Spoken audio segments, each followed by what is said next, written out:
Fight!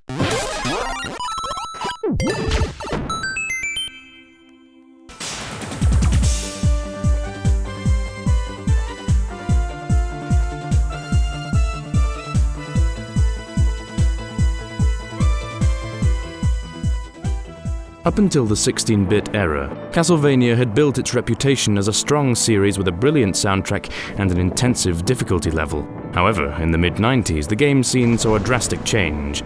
Franchises often underwent the shift from 2D to 3D, and difficulty levels were generally toned down to make the games appeal more to a wider audience. The Castlevania formula would also find itself tweaked accordingly. The first in a new line of Castlevania games was Symphony of the Night for the PlayStation, released in 1997. The game holds on to traditional 2D gameplay, unlike the other Castlevania project in development for the Nintendo 64, which Konami had high hopes for. The origins of Symphony of the Night can be traced back to Sega's 32X, but after the poor sales of the Mega Drive add-on, the new Castlevania project was shifted over to the PlayStation. Symphony of the Night was actually the second chapter in the Dracula X sub-series. It was a bold move by Konami to make the game a sequel to Dracula X Rondo of Blood, a game that was released 4 years prior on the PC Engine and never made it outside of Japan.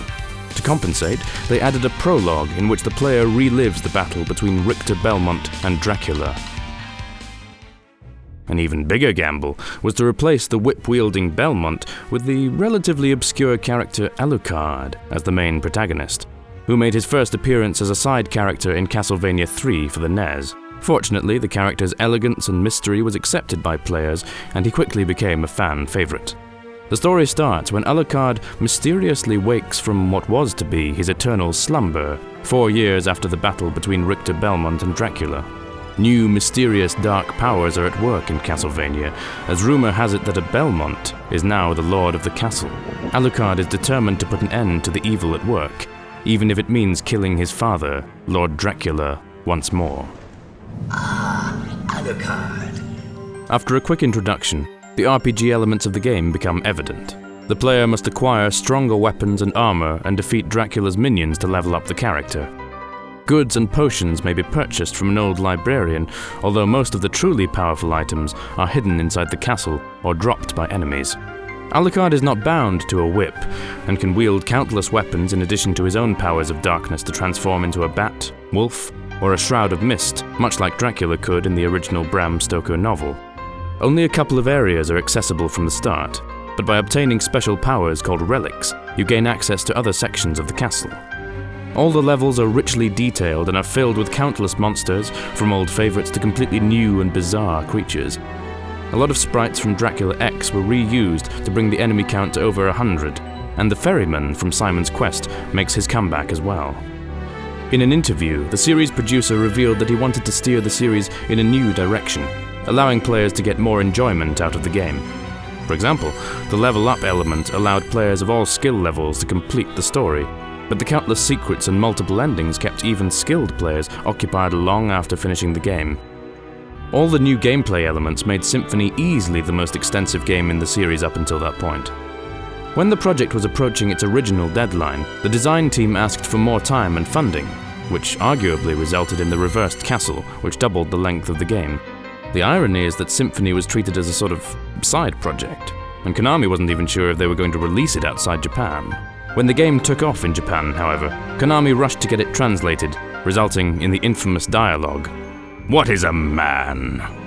One can't talk about Symphony of the Night without mentioning the breathtaking soundtrack by Michiru Yamane, who already showcased her talent on Castlevania for the Mega Drive. Symphony's score ranges from rock to sweeping orchestral music, with slight hints to classic tunes.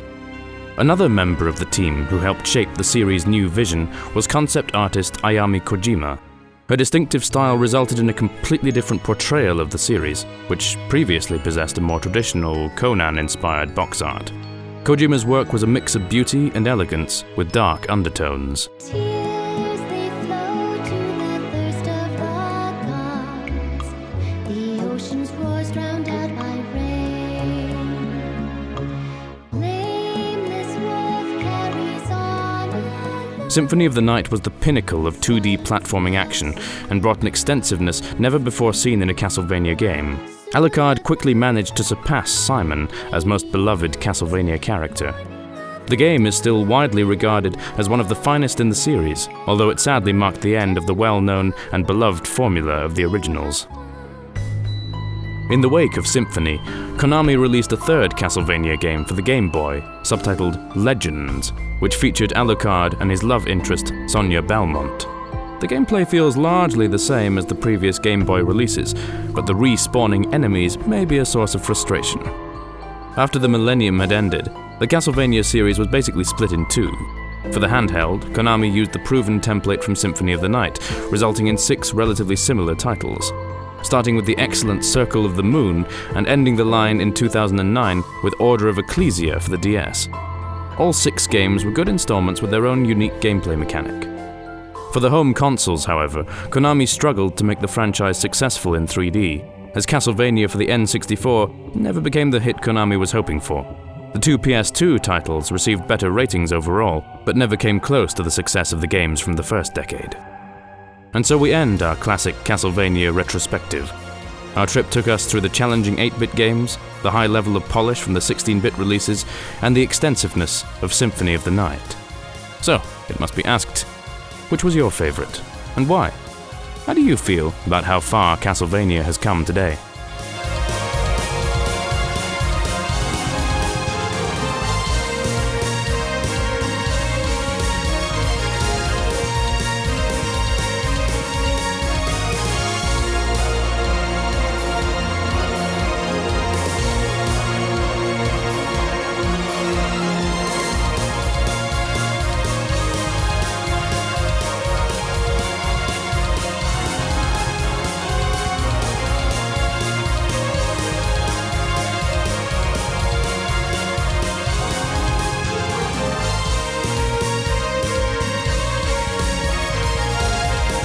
Thanks for watching, and if you enjoy classic gaming documentaries like this one, make sure to check out other videos like Secret of Mana, Castlevania, Streets of Rage, or MSX Konami games.